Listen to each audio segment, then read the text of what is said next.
السلام عليكم ورحمة الله وبركاته.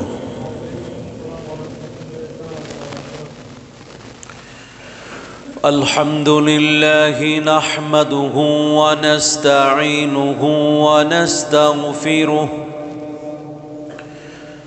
ونعوذ بالله من شرور أنفسنا ومن سيئات أعمالنا.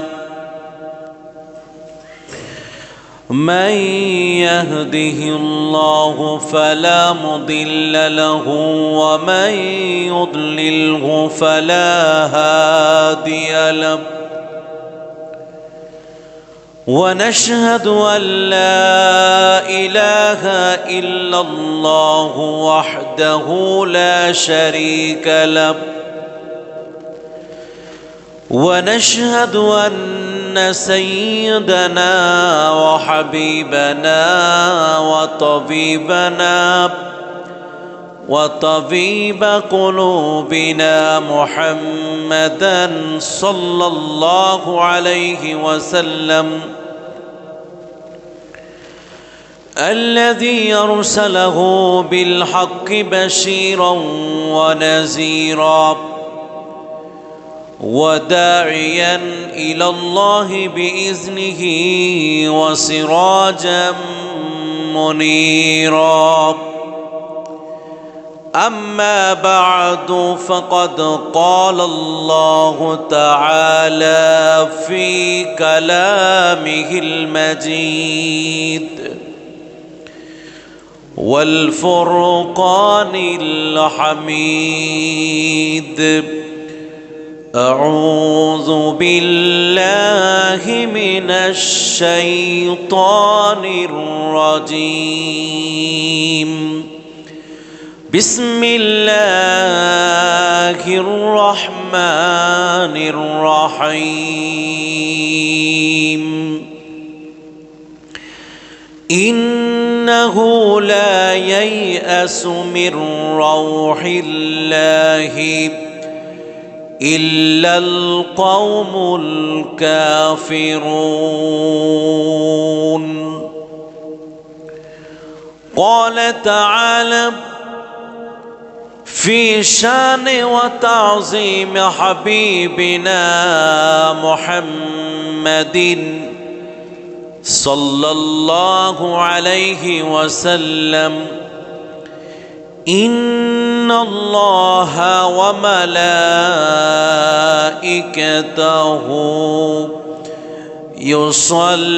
يصلون على النبي يا أيها الذين آمنوا صلوا عليه وسلموا تسليما. اللهم صل على مولانا محمد وعلى آل سيدنا مولانا محمد. اللهم صل على مولانا محمد وعلى آل مولانا محمد. بلغ العلا بكماله كشف الدجى بجماله حسنت جميع خصاله صلوا عليه. সম্মানিত মুসল্লিয়ানে কেরাম, সম্মানিত মুআজ্জাজ হাজিরিন, আল্লাহর প্রিয় বান্দারা, আমার দ্বীনী ভাইয়েরা, আমরা সবাই মিলে মহান প্রভু আল্লাহ রব্বুল আলামিনের দরবারে কালেমাতুশ শুকুর আদায় করছি যে আল্লাহ রাব্বুল আলামিন আজ এই রজব মাসের এই জুমাতে আল্লাহ তাআলা আমাদেরকে পবিত্র জুমার দিনে জুমার নামাজে আসার বসার তৌফিক দান করেছেন। আমরা সকলেই আল্লাহর প্রতি শুকর গুজার হচ্ছি, আলহামদুলিল্লাহ। সালাতু সালাম যিনি হচ্ছেন সাহিবুল কোরআন, সাহিবুল কাবা, সাহিবুল মদিনা, সাহিবুল মেরাজ, সে মহান মহানবী রহমাতুল লিল আলামিন মুহাম্মাদুর রাসূলুল্লাহ সাল্লাল্লাহু আলাইহি ওয়াসাল্লামের প্রতি দুরূদ ও সালাম প্রেরণ করে আমরা আজকে সূরাতুদ দুহা ওয়াদ-দুহা ওয়াল-লাইলি ইযা সাজা, এই সূরাটি নিয়ে আজ আমরা আলোচনা করব।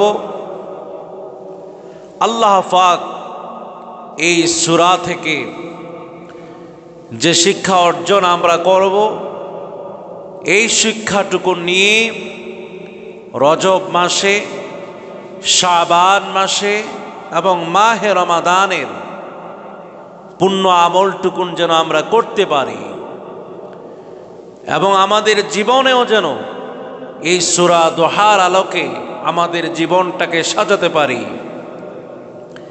আল্লাহ পাক আমাদেরকে তৌফিক দান করুন, সকলে আল্লাহুম্মা আমিন। সম্মানিত মুসল্লিয়ানে কেরাম, সূরা দুহা এমন একটি সূরা যে সূরা মানুষ হতাশাযুক্ত, যার মনে দুশ্চিন্তায় এবং হতাশায় কষ্টে ভরা হৃদয় নিয়ে যে বাঁচছে, এই কষ্ট ভরা জীবনে সুখ এনে দিতে পারবে। আপনাকে নৈরাশ করবে না।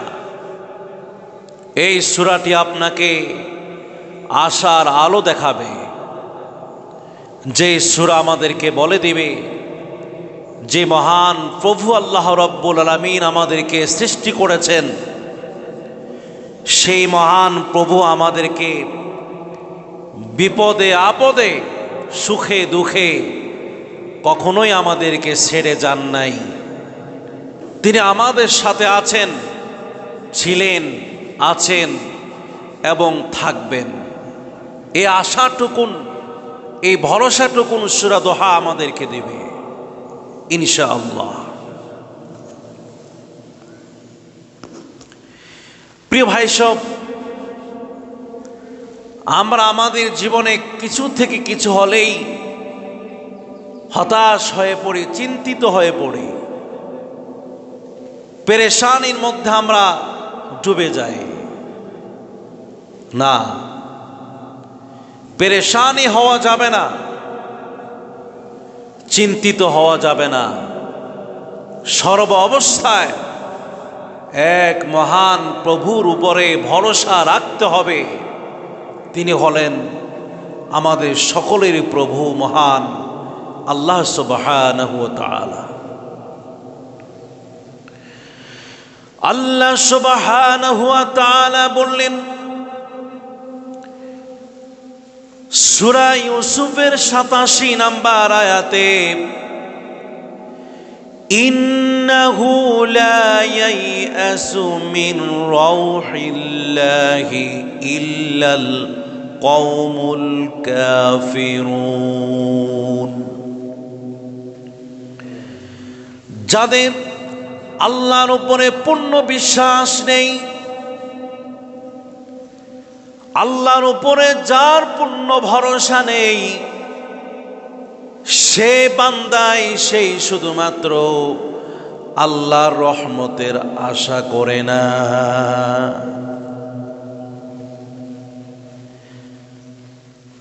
পূর্ণ বিশ্বাস যার থাকবে, অগাধ দৃঢ় বিশ্বাস, আল্লাহ আমাকে সুখ দেন, আল্লাহ আমাকে দুঃখ দেন, আল্লাহ আমাকে সাহায্য করেন, আল্লাহ আমাকে অভাব দেন, এতটুকুন পূর্ণ বিশ্বাস যার আছে, তাইলে ওই বান্দা কখনো আল্লাহর দয়ার আশা ছাড়ে না, নৈরাশ হয়ে যায় না, সব সময় আশাবাদী থাকে যে আমার কিছু হারাইলো আমার আল্লাহ রাব্বুল আলামিন আমার খোঁজ খবর রাখেন।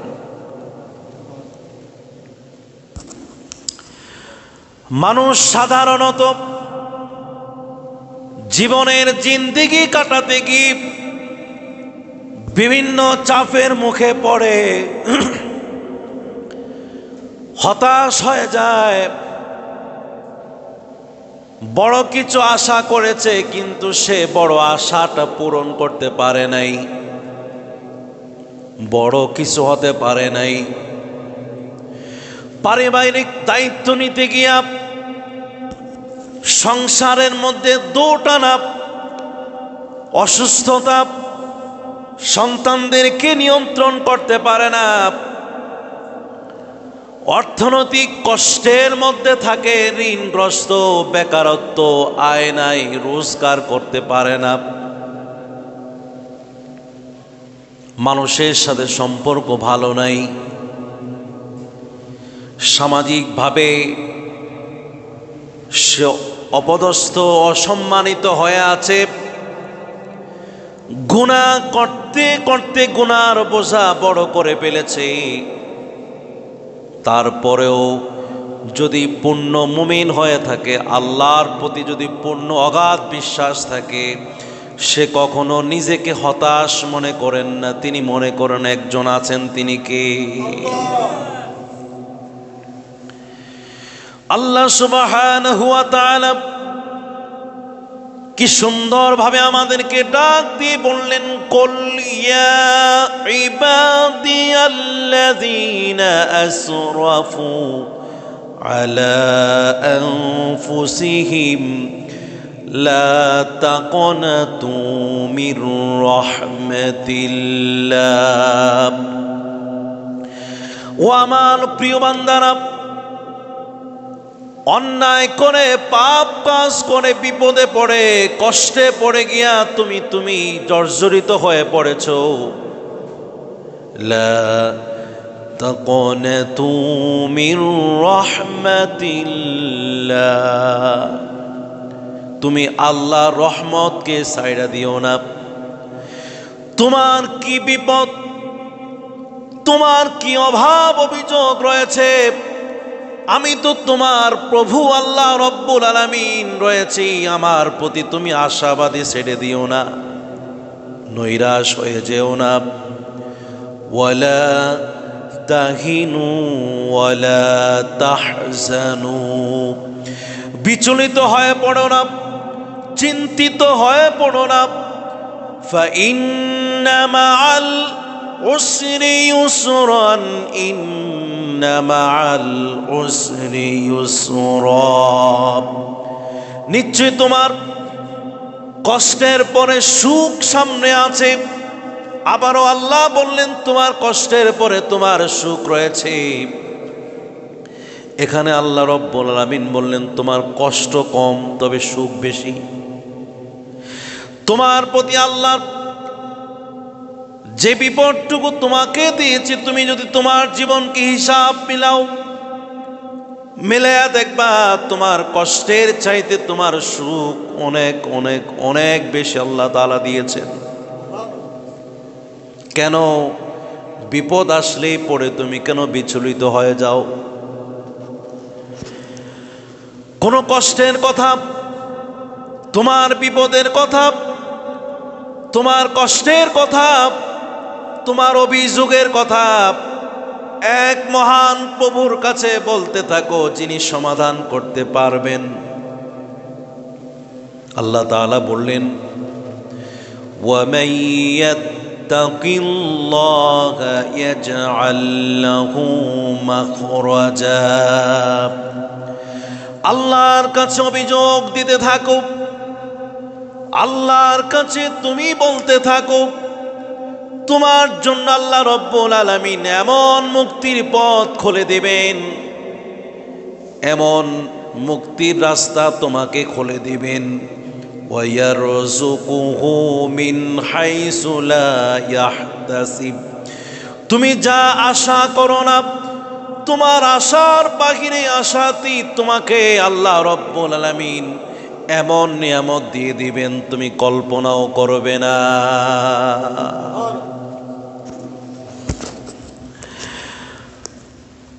বুখারী শরীফের মধ্যে আল্লাহর হাবিব বললেন, قال الله تعالى أنا عند ظن عبدي بي। হে রাসূল, আপনি বলে দেন আমি আপনার আল্লাহ, তোমার আল্লাহ এই কথা বলেছেন, তুমি তোমার আল্লাহর প্রতি যতটুকু ধারণা রাখো ঠিক ততটুকুনই তোমাকে দেয়া হবে।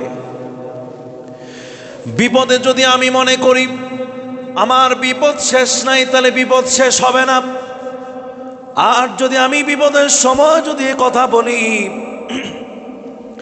আল্লাহ আমাকে এই পরীক্ষামূলক আমাকে বিপদ দিয়েছেন, এই বিপদের পরে আমার সুখ রয়েছে, তাহলে আল্লাহ আপনাকে এমন কিছু দিবেন যা আমি নিজেও ধারণা করি না। কথাটা কার ভাই? তিরমিজি শরীফ আর একটা হাদিস আমি দেখেছি, রাসূল বললেন, ওয়ালাম আন্নান নাসরা মা'আস সাবরি ওয়া আন্নাল ফারাজা মা'আল কারাবি। রাসূল বললেন, ধৈর্য ধারণ করলে তোমার বিজয় সামনে, আর তোমার কষ্ট যদি থাকে তাইলে মুক্তি অবশ্যই হবে। এটা নিশ্চিত, তোমার বিপদের পর তোমার মুক্তি মিলবে। এই পৃথিবীর বুকে সবচেয়ে হতাশ আর চিন্তিত আর বিপদে ছিল নবীরা। আসাদ্দুন নাসি বালান আল আম্বিয়া। নবীরাই সবচাইতে কষ্টে ছিলেন, বিপদে ছিলেন, কিন্তু তারা কোনোদিন আল্লাহর থেকে এক চুল পরিমাণ কেউ তাকে সরাইতে পারে নাই। ইব্রাহিম আলাইহিস সালামের কাছে জিবরাইল এসে বললেন, ও আল্লাহর নবী, আপনি যদি বলেন যে আমি সাহায্য করতে চাই, তাইলে আপনাকে আল্লাহ রব্বুল আলামিন তা সাহায্য করবেন বা আমরা সাহায্য করব। ইব্রাহিম আলাইহিস সালাম জবাব দিলেন, তুমি কে? আমার আল্লাহ যদি আমাকে বিপদ দিয়ে থাকে, ওই আল্লাহর উপরে ভরসা রয়েছে, ওই আল্লাহ আমাকে সাহায্য করবে।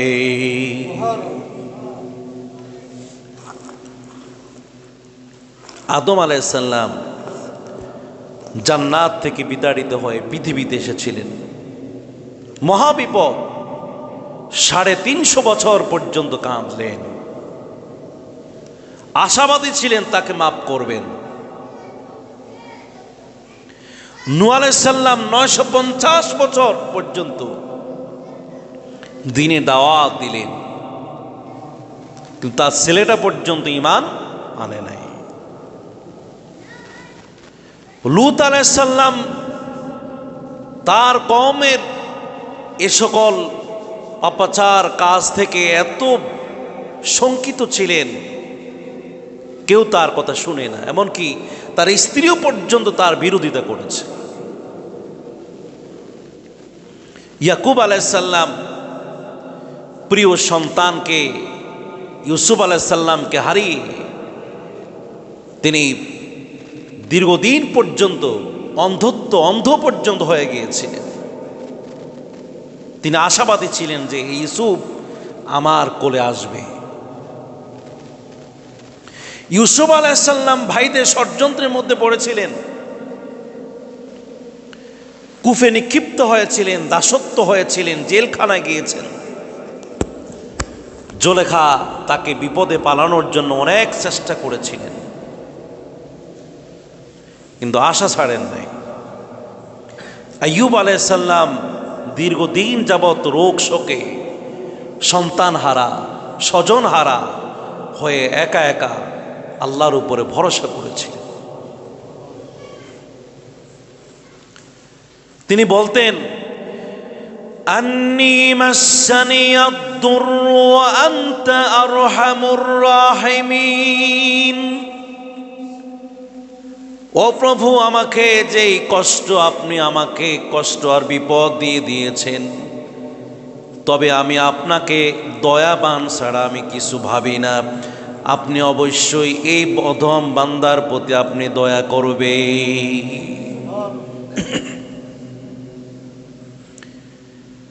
এভাবে মূসা আলাইহিস সালাম, হারুন আলাইহিস সালাম, দাউদ আলাইহিস সালাম, সুলাইমান নবী, ইউসুফ নবী, ইউনুস নবী, জাকারিয়া নবী, ঈসা আলাইহিস সালাম, আল্লাহ নবী পর্যন্ত খুবই এত বিপদ, কি পরিমাণ যে বিপদ ছিল, এসব এই পরিমাণের বিপদ কাউকে দেয়া হয় নাই। এই বিপদ আর কষ্টের মধ্যে বিচলিত হওয়া যাবে না। মানুষের জীবনে কোনো না কোনো অংশে দুঃখ বেদনা থাকবেই, এটা আল্লাহ তাআলার ওয়াদা।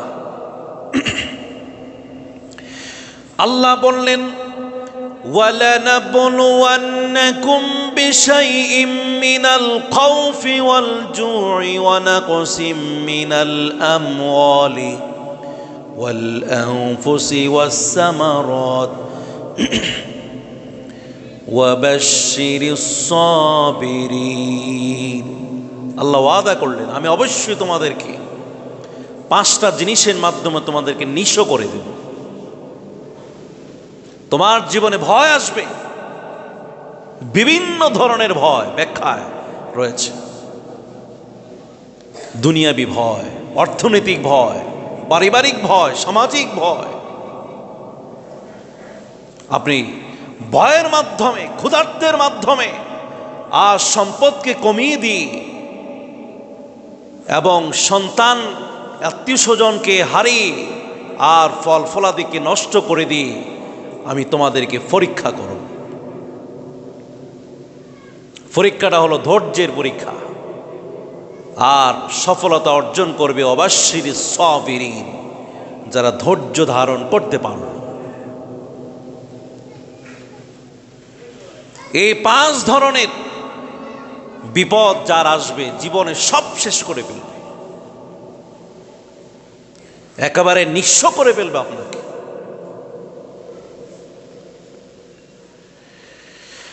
الذين إذا أصابتهم مصيبة قالوا إنا لله وإنا إليه راجعون।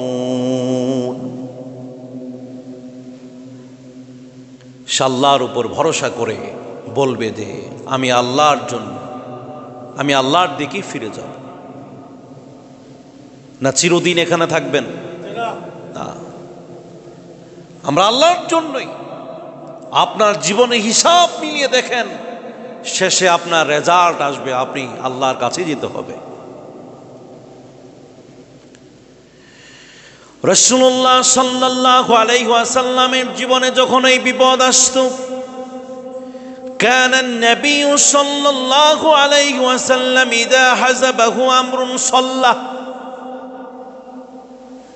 কঠিন উপর কঠিন যখন বিপদ আসা শুরু করত, রাসূল রাতের বেলা দাঁড়িয়ে আল্লাহর দরবারে কান ধরে দাঁড়িয়ে যেতেন, সিজদায় অবনত হয়ে যেতেন।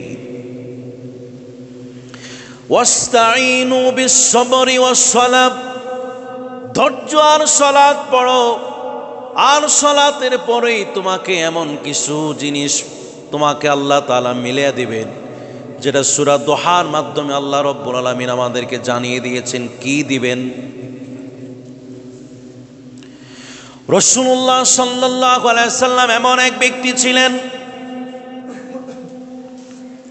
যিনি ছিলেন মাতৃহীন পিতৃহীন সন্তানহারা, ঘন ঘন গরিব হয়ে যাওয়া, তায়েফে রক্তাক্ত হয়ে যাওয়া, মক্কা থেকে বিতাড়িত হয়ে যাওয়া, নিজ এলাকা থেকে বের করে দেওয়া ব্যক্তি। আর এই নিঃস্ব ব্যক্তি এমন সর্বশ্রেষ্ঠ মানুষ ছিলেন তিনি, যে আশাবাদী, যারা আশা করে ওই আশাবাদীদের মধ্যে শ্রেষ্ঠ ব্যক্তি ছিলেন মুহাম্মাদুর রাসূলুল্লাহ সাল্লাল্লাহু আলাইহি সাল্লাম। রাসূল বলতেন, সবচাইতে বড় আমল হলো, সবচাইতে শ্রেষ্ঠ আমল হলো তোমার মুখের হাসি। কিসে?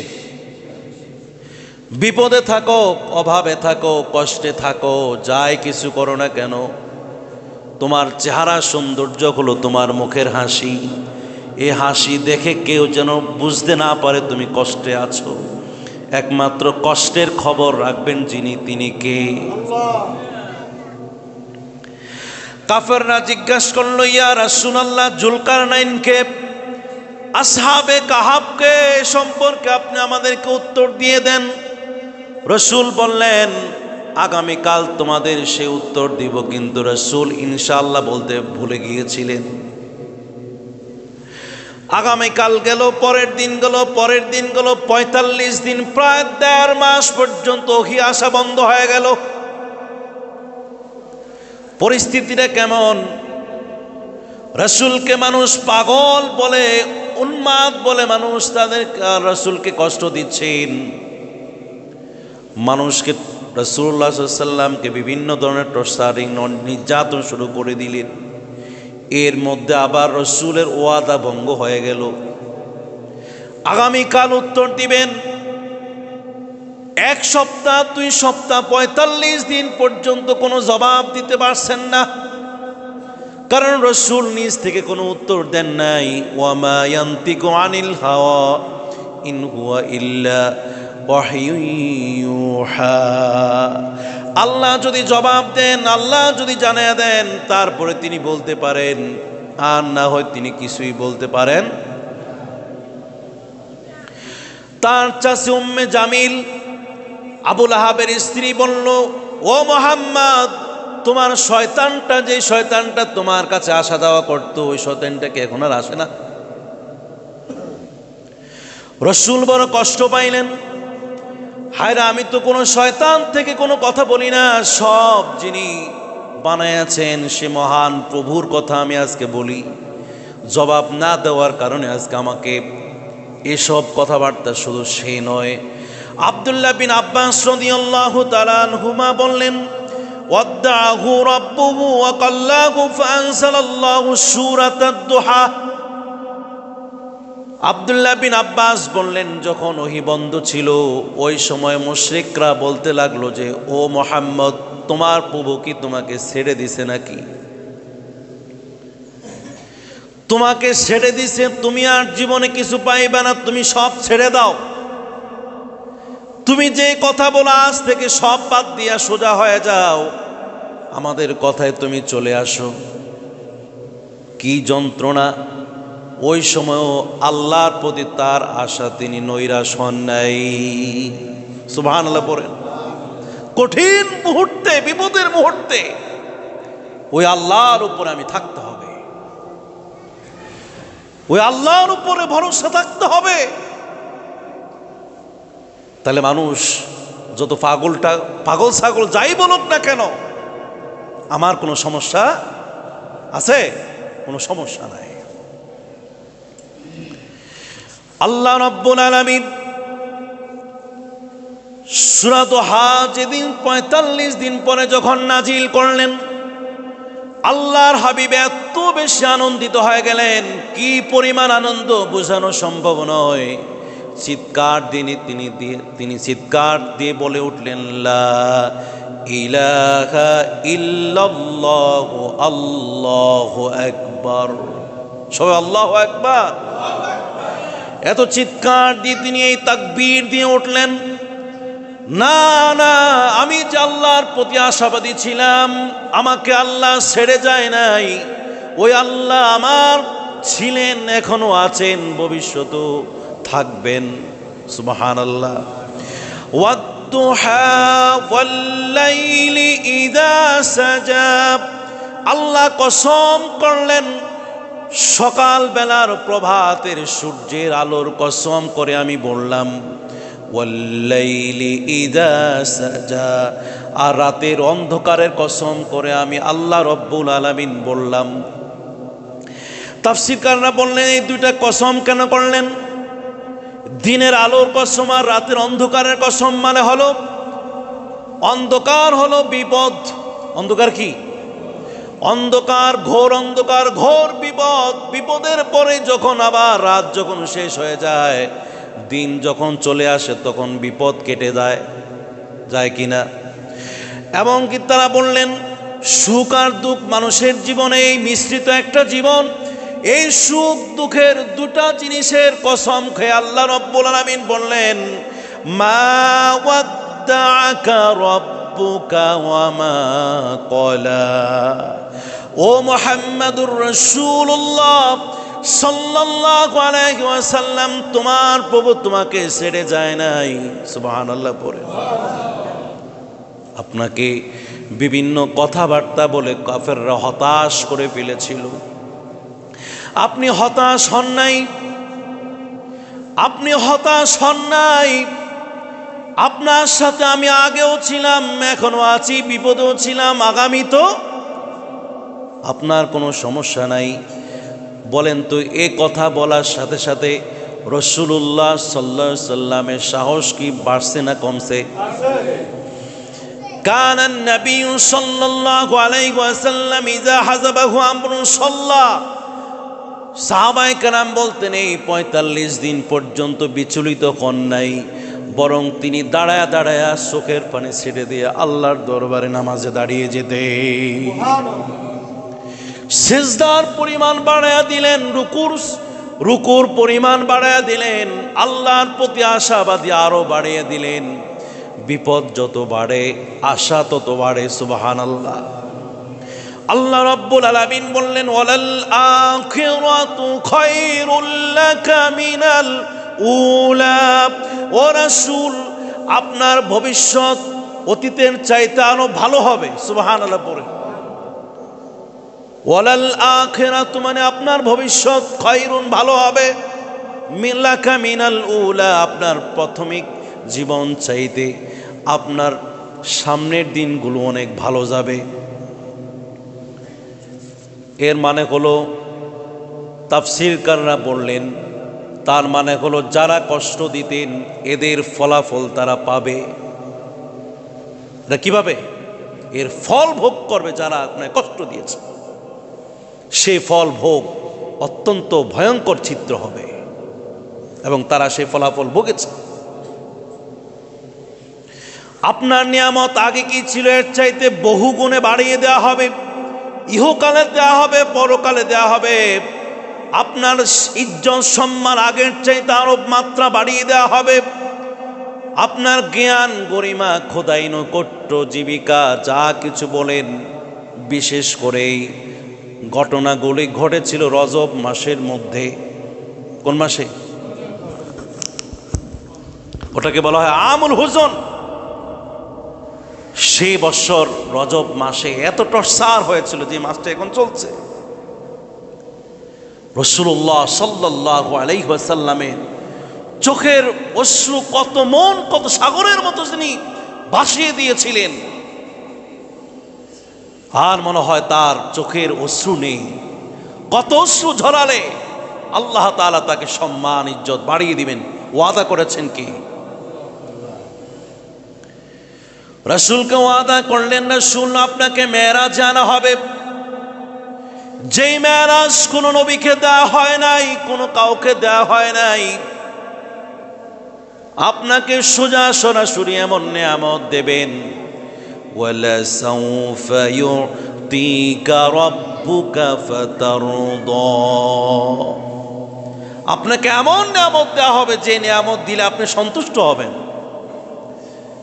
মানে আল্লাহ বলছে আমি সন্তুষ্ট হব এমন নয়, আপনি যেই পর্যন্ত সন্তুষ্ট না হবেন ততক্ষণ পর্যন্ত আপনাকে নিয়ামত দিতেই থাকবে।